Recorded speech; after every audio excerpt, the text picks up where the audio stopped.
Good morning, Hojo staff, students, and families. Yate bene. We're ready to start our day, so please stand.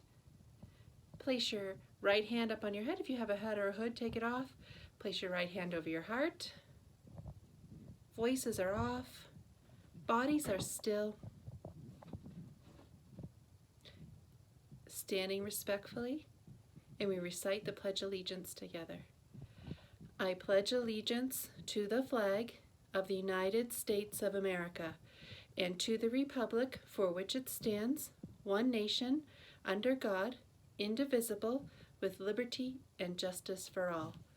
We, the people of the United States, in order to form a more perfect union, establish justice, ensure domestic tranquility, provide for the common defense, promote the general welfare, and secure the blessings of liberty to ourselves and our posterity, do ordain and establish this Constitution for the United States of America. Good morning, everyone. Today is April 15th, and today would have been our Shakespeare Festival Day. Unfortunately, we can't do that, but we will do it again in the future, so stay tuned for that. So first up, no birthdays today, but we do have a student who is back at our school, Olivia in 3rd grade. We're so glad you're back. Everybody say welcome back to Olivia. Did you hear that, Olivia? I'm sure it was really loud. We're so glad you're here, and we're working on getting your sister back as soon as we have a spot. Let's start with music today. So Mrs. Neff has posted a new selection for us, and it's on the YouTube channel. So let's go ahead and give a listen, and you tell me what we're listening to.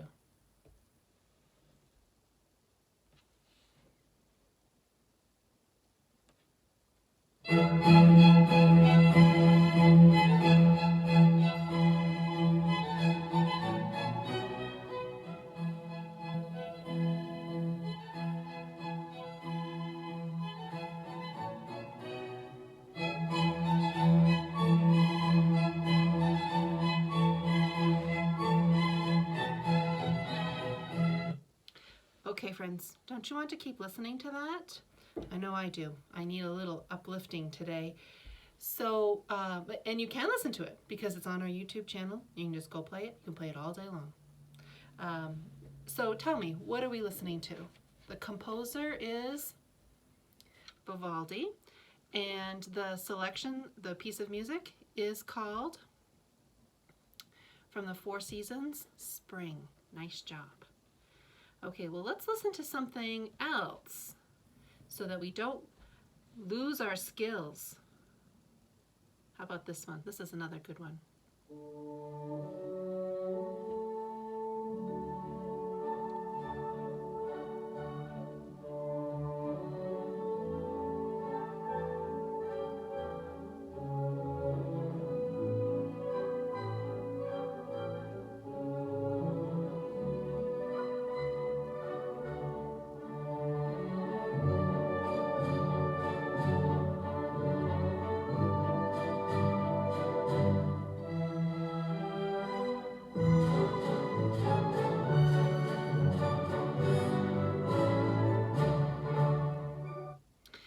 Also one we could listen to all day, so feel free to do that.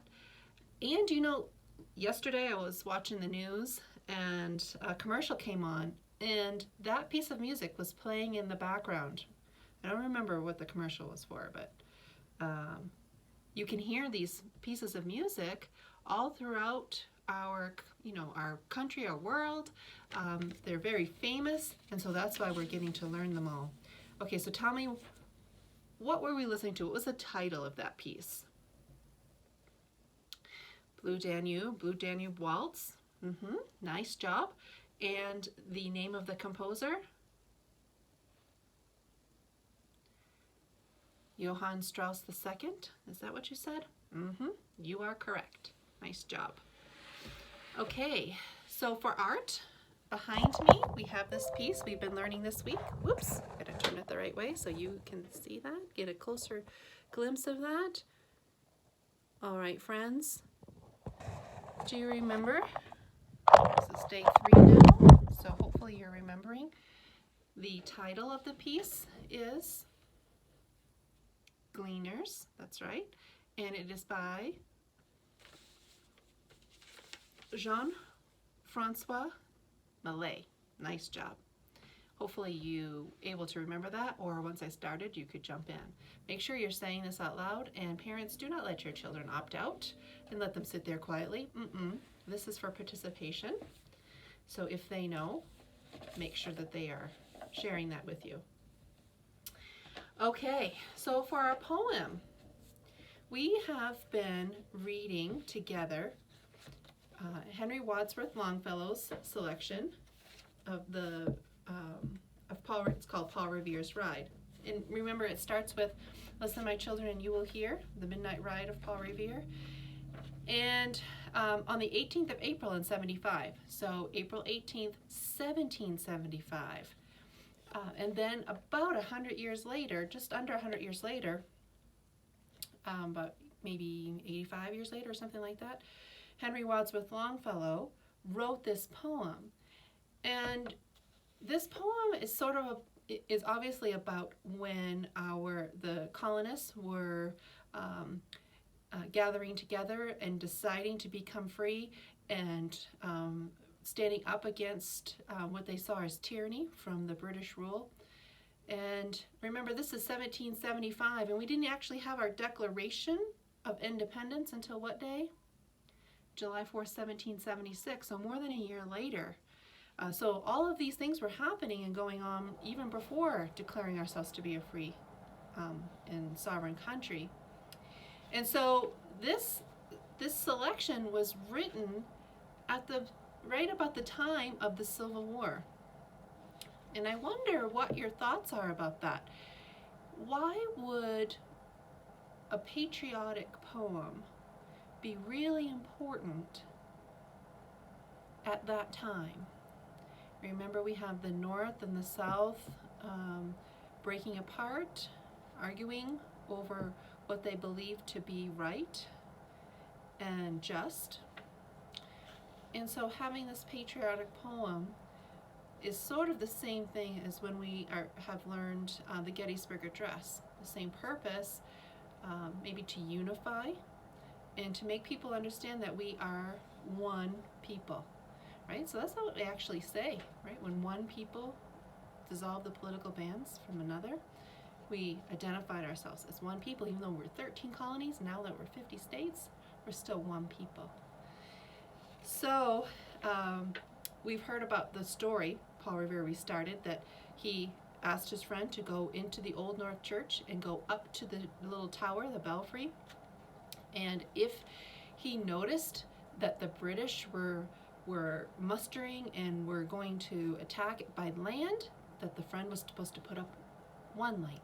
But if they were coming by sea, the friend was supposed to hang up 2 lights in the belfry. And Paul Revere was across the bay waiting to see what was happening.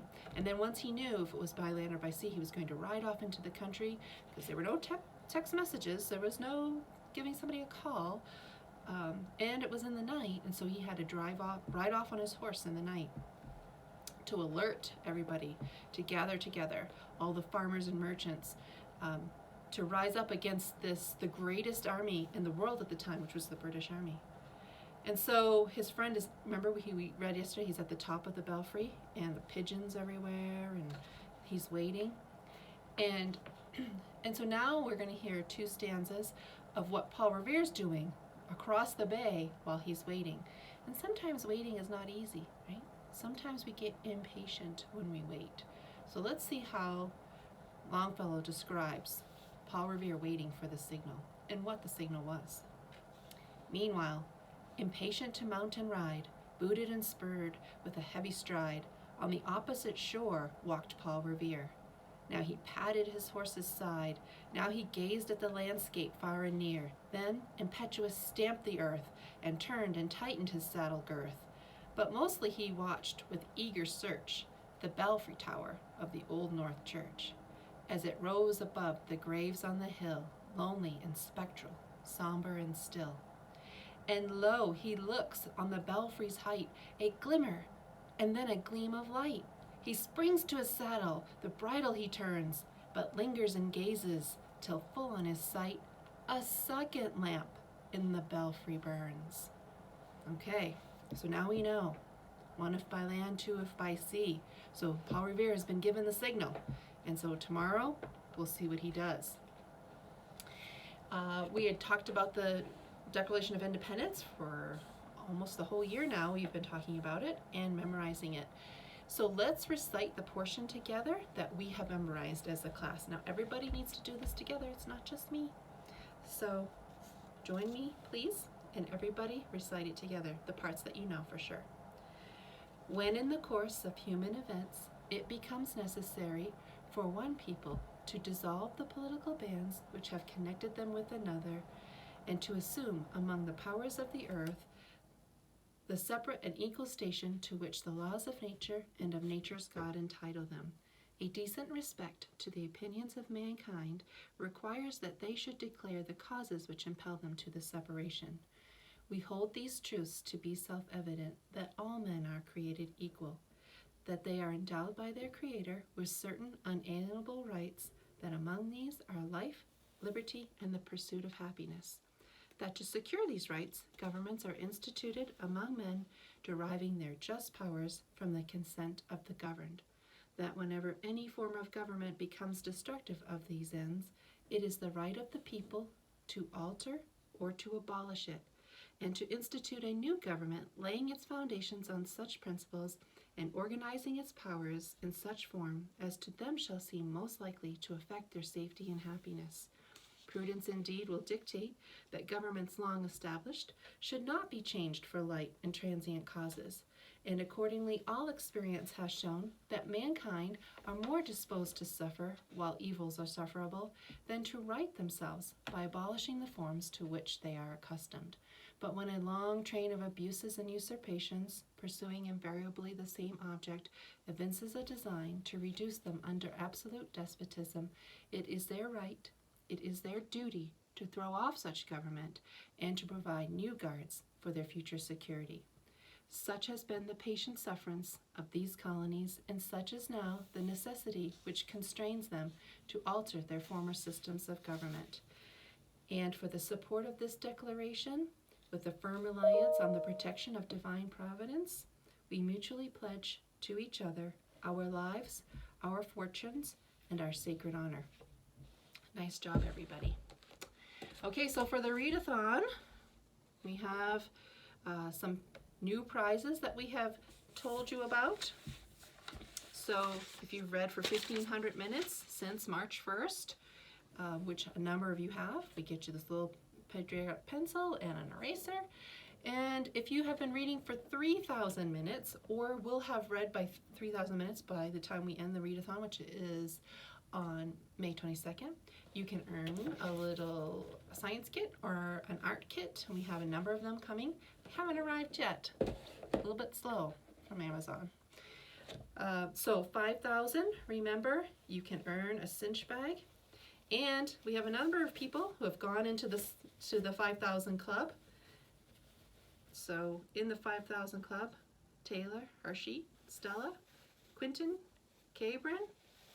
Come on, people. I know you can do it. Keep reading and logging those minutes. If you have 7,000 minutes, then you have earned a decal. And Stella, congratulations. You just stepped into the 7,000 club. T-shirts. We have 2 people who have earned t-shirts so far by reading 10,000 minutes. And then if you're 12,000 minutes, we also have 2 people who have earned that. And that's a tablet. You can earn a tablet by reading. And you can also read on a tablet. So, all right, keep working at it. Let's see. You can still come to the school, get books for the readathon, switch them out if you need to, get your breakfast, get your lunch. Make sure you're helping out your family and doing the best that you can to be patient, unlike Paul Revere that we heard about today. You know, pacing around and stirring things up and undoing and doing things. It is a time to be to try to have patience as we work through this together. So that's all we have for today. So let's do our student pledge. I will do the good, I will learn the true, and I will love the beautiful. And I hope you have a great day today.